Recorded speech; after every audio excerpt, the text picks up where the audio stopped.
Hello class, this is advocate Yasmin और आज हम करने वाले हैं कॉन्स्टिट्यूशन लॉ के बहुत इम्पोर्टेंट जो कि अमेंडमेंट हैं। अगर आप एक जुडिशरी के एस्पिरेंट हैं या फिर एक एलएलबी के स्टूडेंट हैं या फिर एक सिविल सर्विस के एस्पिरेंट हैं तो आपके लिए ये वीडियो बहुत इम्पोर्टेंट होने वाली है, क्योंकि इसमें मैंने सारे ही अमेंडमेंट जो कि एग्ज़ाम में पूछे जाते हैं उनका समावेश किया है। आई होप ये आपको अच्छी लगेगी और अगर आपके लिए ये वीडियो हेल्पफुल हो तो प्लीज़ कमेंट करें और इस चैनल को सब्सक्राइब करना बिल्कुल ना भूलें।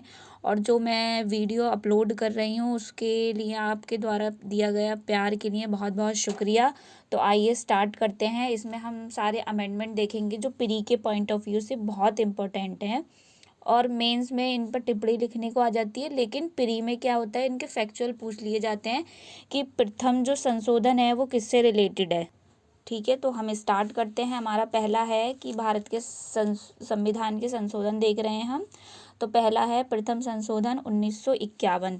जो इसमें जो आर्टिकल के क्लॉज जोड़े गए थे वो बताए गए हैं, जोड़े हैं। इसमें आर्टिकल 15 का क्लॉज 4, 19 का क्लॉज 2 और 31 का ए, 31 का बी, इसके द्वारा ये जोड़े गए हैं। लेकिन कुछ जो प्रावधान है जिसमें अमेंडमेंट हुआ है वो है 85, 87, 174, 341, 342, 372 और 376। ठीक है, ये जो है ये अमेंडमेंट के द्वारा जोड़े गए हैं और ये जो आर्टिकल्स हैं इनमें अमेंडमेंट हुआ है।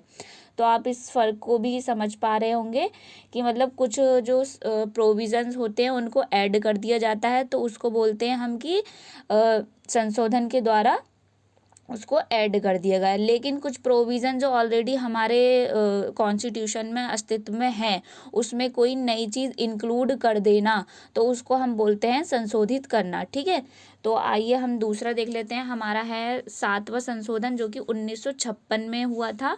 इसमें जो आर्टिकल है संशोधित हुए थे 216, 220, 224, 230 और 231।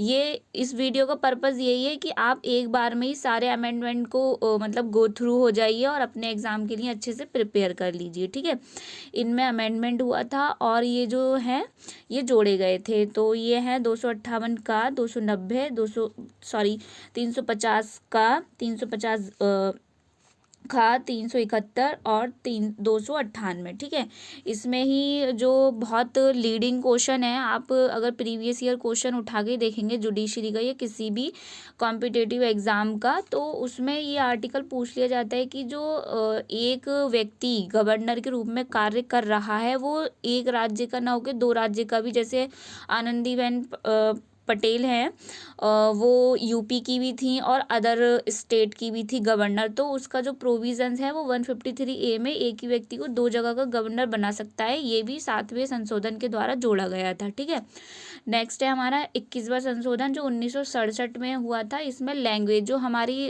शेड्यूल है, 8वीं शेड्यूल, जिसमें लैंग्वेज की बात की गई है उसकी बात करता है, उसमें ये जो सिंधी भाषा है उसको जोड़ा गया था। ठीक है, फिर है हमारा 8वां जो 1960 में हुआ था, SC ST 1960 1970 तक, मतलब जो SC ST जो लोग थे उनका जो प्रावधान है उनको 1960 से 1970 तक, मतलब 10 वर्ष तक बढ़ा दिया गया था। ठीक है, फिर 18वां संशोधन जो 1966 में हुआ था, इसमें सहा आयोग की स्थापना हुई थी, जिसके लिए जो हमारा हिमाचल प्रदेश है, पंजाब है, अदर स्टेट की के लिए हुआ था। ठीक है, फिर हमारा 35 का जो 1974 है, ये बहुत लीडिंग है, मतलब हर एग्ज़ाम में पूछा ही जाता है, जिसमें ये पूछ लिया जाता है कि सिक्किम जो है किस अमेंडमेंट के द्वारा ऐड हुआ था या किस अमेंडमेंट के द्वारा उसको राज्य का दर्जा मिला था। तो 35 जो है उसमें ऐड किया गया था, लेकिन 36 में जो है हमारा सिक्किम राज्य को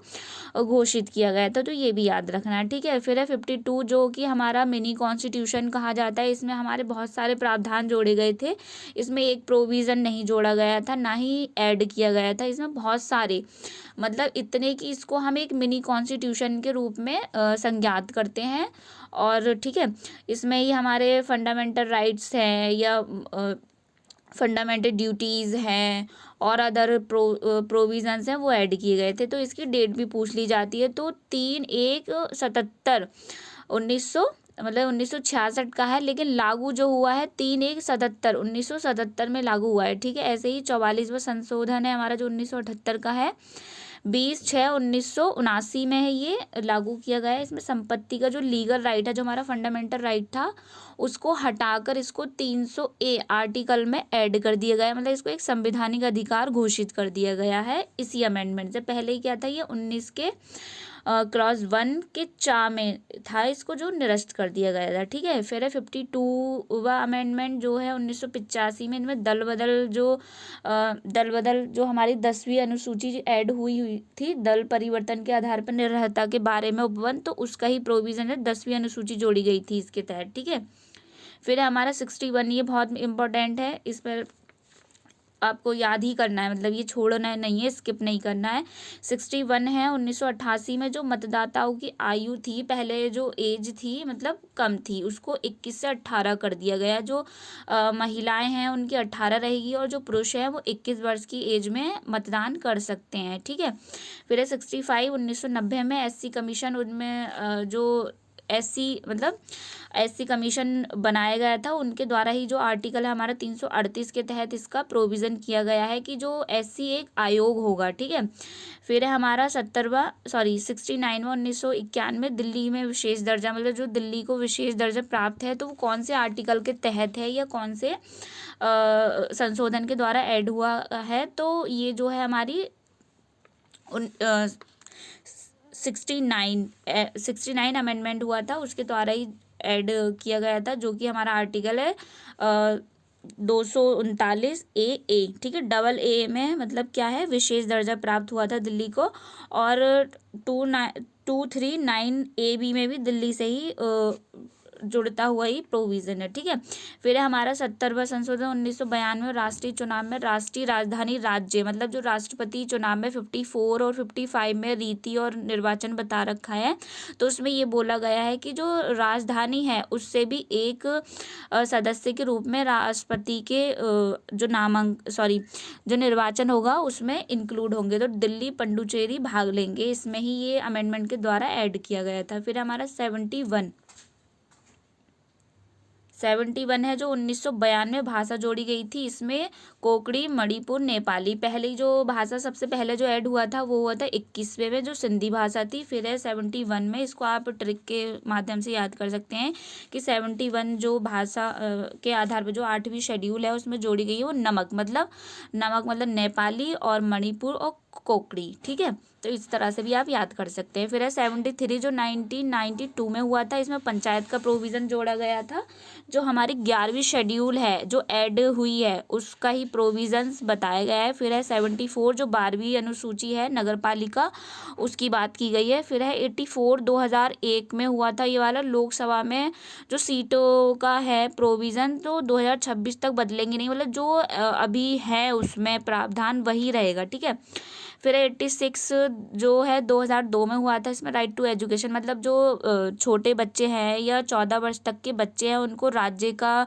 कर्तव्य है यहाँ पर कि वो फ्री एजुकेशन प्रोवाइड कराएंगे, और यही प्रोविज़न जो है आर्टिकल 21A के तहत भी हमारे में ऐड किया गया है, और कुछ आर्टिकल में संशोधन भी किया गया था जो राइट टू एजुकेशन का प्रावधान देते हैं। ठीक है, फिर 89 है हमारा 89 है जो 2003 में ST कमीशन, यहाँ पर हमने क्या देखा था, SC कमीशन बना था 65 में, और यहाँ पर है हमारे 89 में ST कमीशन। ये पूछ लेते हैं कि शेड्यूल कास्ट आयोग जो है मतलब कमीशन, वो कौन से आर्टिकल में, 338A में है, और SC वाला 338। तो आप ऐसे इजीली याद कर सकते हैं कि SC की बात है तो 338 और ST की बात है तो 338A आर्टिकल। ठीक है, फिर है 91 2003 में हुआ था, केंद्र और राज्यों में मंत्रिमंडल की संख्या सीमित करना, मतलब इसमें ये बोला था कि 15% के जो लोकसभा में निर्वाचन वगैरह होगा केंद्र और राज्यों का, तो उसमें 15% की लोकसभा की सीट से अधिक नहीं होंगी। ठीक है,